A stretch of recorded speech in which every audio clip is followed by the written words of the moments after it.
Welcome to ఆర్ఫై TV news. Kadapa జిల్లా Kadapa corporation additional commissioner Rakesh Chandram దళితుడా లేక క్రిస్టియనా సమాధానం చెప్పాలి. దళిత రిజర్వేషన్ తో ఉద్యోగం సాధించిన ఈ క్రిస్టియన్ ఉద్యోగి వలన నిజమైన దళితులకు నష్టం జరుగుతుంది. రాకేష్ చంద్రం బైబిల్ మీద ప్రమాణం చేసి నిజం చెప్పగలరా? ఓ ఉద్యోగిగా విధులు నిర్వహించకుండా మతాన్ని దృష్టిలో పెట్టుకొని పరిపాలన చేస్తున్నాడు. త్వరలోనే అన్ని ఆధారాలు మీడియా ద్వారా ప్రజల ముందు పెడతాం. ఈ అధికారిని ఇలానే వదిలేస్తే ఈ నగరంలో మత మార్పిడి అధికారికంగా చేపిస్తారేమో. ఈ విషయం ఉన్నతాధికారులకు ఫిర్యాదు చేస్తామన్నారు. ఆయన మత పరిపాలనకు కొన్ని ఉదాహరణలు. వైఎస్ఆర్ ఆడిటోరియం నిబంధనలకు విరుద్ధంగా కలవరి టెంపుల్కు మత ప్రచారానికి ఇచ్చింది నిజం కాదా? ఆరోపణలు వచ్చిన వెంటనే వారిని ఖాళీ చేపించింది నిజం కాదా? సిఎస్ఐ చర్చ్ వాళ్ళు కమర్షియల్ కాంప్లెక్స్ ల ట్యాక్స్ సుమారు 10 లక్షల రూపాయలు చెక్కు ఇచ్చి చెక్ బౌన్స్ అయిన తర్వాత బిల్లును తీసేసిన మాట వాస్తవం కాదా? సివిల్ విషయంలో టైటిల్ నిర్ణయించే హక్కు కోర్టుకు ఉన్నా మీరు ఏ హోదాతో టైటిల్ నిర్వహిస్తారు? మీ పరిపాలన మొత్తం మతం డబ్బు చుట్టూ సాగిన మాట వాస్తవం కాదా? త్వరలోనే మీ అవినీతిని ఆధారాలతో సహా ప్రజల ముందుకు ఉంచుతాం. అలాగే కలెక్టర్ గారికి మరియు ఉన్నతాధికారులకు ఫిర్యాదు చేస్తాం. కడప నగర ప్రజలకు నమస్కారం. గత 30 సంవత్సరాల నుంచి కడప నగర ప్రజలు ఏర్పడుతున్నటువంటి హిందూ బంధువులందరూ వారు ఆశించిన స్థాయిలో ఏదో మార్పు వచ్చింది, మనము స్వేచ్ఛాయుత వాతావరణంలోకి వచ్చాము అని అనుకుంటున్న సందర్భంలో నేడు మరలా మన హిందూ బంధువులకందరికీ అధికార యంత్రాంగం రూపంలో మన ముందుకు వచ్చి ఒక సమస్య వచ్చి పడింది. మామూలుగా కార్పొరేషన్లో ఏదో అవినీతికి ఉంటుందంటే మామూలుగానే ఉందనుకోవచ్చు. ఇక్కడి నుంచే మన హిందూ సమాజం మీద మన మీద మళ్ళా ఒక పెత్తనము, ఒక దౌర్జన్యం లాంటివి జరుగుతుందని మీ ముందుకు ఈరోజు నేను వచ్చి ఉన్నాను. కడప నగరపాలక సంస్థ అడిషనల్ కమిషనర్ అయినటువంటి రాకేష్ చంద్రం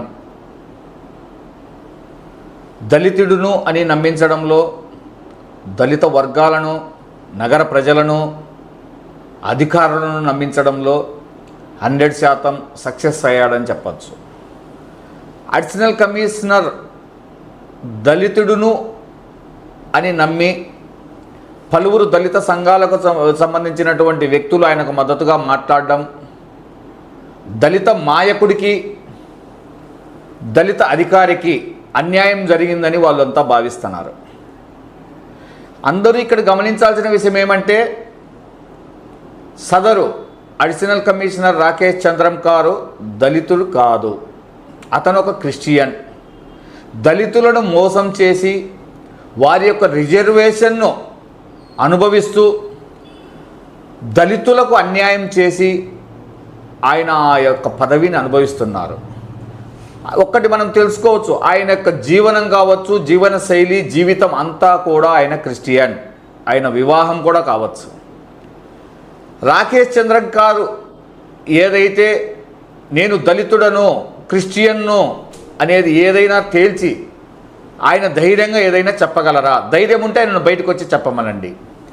ఇటీవల సుప్రీంకోర్టు ఇచ్చిన తీర్పు ప్రకారం ఆయన ఈ బాధ్యతలో కొనసాగడానికి అర్హుడే కాదు. ఇక్కడ నగరపాలక సంస్థలో బాధ్యతలు చేపట్టినప్పటి నుంచి రాకేష్ చంద్రం గారు మత వ్యాప్తి, మత ప్రచారము, మతాన్ని అభివృద్ధి చేయడము మరియు ఆయన యొక్క వ్యవహార శైలి అంతా ఏదైతే ఆ మతాన్ని ఆచరించే వారి కోసము, మతాన్ని ప్రోత్సహించడం కోసము ఎక్కువ సమయాన్ని కేటాయించడం ఆయన యొక్క వ్యవహార శైలికి నిదర్శనం ఇది. ఒకటి ఉదాహరణగా చెప్పుకుందాం. గత వైసీపీ ప్రభుత్వం ఉన్నప్పుడు వైఎస్ఆర్ ఆడిటోరియాన్ని ఎటువంటి టెండరు లేకుండా దాదాపు సంవత్సరం పాటు కల్వరీ టెంపుల్కు ఇచ్చిన విషయం నిజమా కాదా? అంటే ఏ విధంగా ఆయన, ఏ ప్రాతిపదికన, ఏ టెండర్ పిలిచి ఆయన ఇచ్చారు, ఏ అధికార హోదాలో ఆయన ఇచ్చినాడు, ఇది ఆయన ఖచ్చితంగా ఇప్పుడు చెప్పవలసిన, ప్రజలకు తెలియాల్సినటువంటి విషయం. రీసెంట్గా మరియాపురం చర్చి సమయానికి సంబంధించినటువంటి పన్నుల విషయంలో వారు ఇచ్చినటువంటి చెక్కు బౌన్స్ అయిన సందర్భంలో ఆ యొక్క పన్నులకు సంబంధించినటువంటి మొత్తాన్ని మాఫీ చేసిన విషయం నిజమా కాదా? ఇది ఆయన బహిరంగంగా చర్చకు కూడా సిద్ధమా?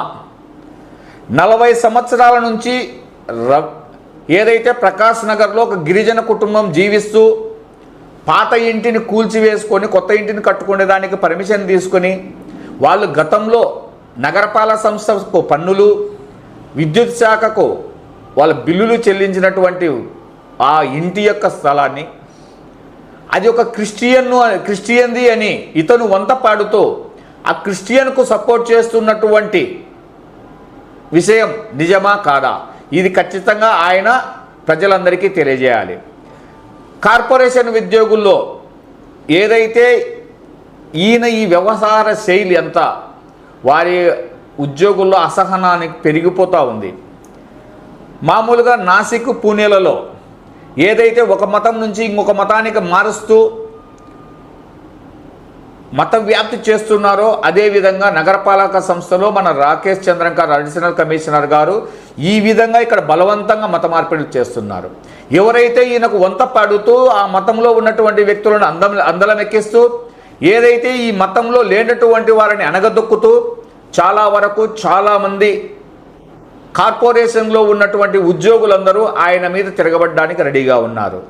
ఇది ఒక్కసారి దీనిపై కలెక్టర్ గారు, సిడిఎంఏ మరియు మున్సిపల్ శాఖ మాత్యులు వీరు కూడా ఖచ్చితంగా దీనిని పరిగణలోకి తీసుకొని అటువంటి వ్యక్తి ఏదైతే ఇటువంటి బాధ్యతలలో ఉన్నాడో అతని మీద విచారణలు కాదు, ఏమీ కాదు, రిమూవ్డ్ ఫ్రమ్ సర్వీస్ చేసి ఇటువంటి వ్యక్తులు ఎవరైనా సరే ఉన్నా కూడా హిందూ సమాజాన్ని ఎవరైతే దెబ్బతీస్తున్నారో హిందూ మతం నుంచి మారి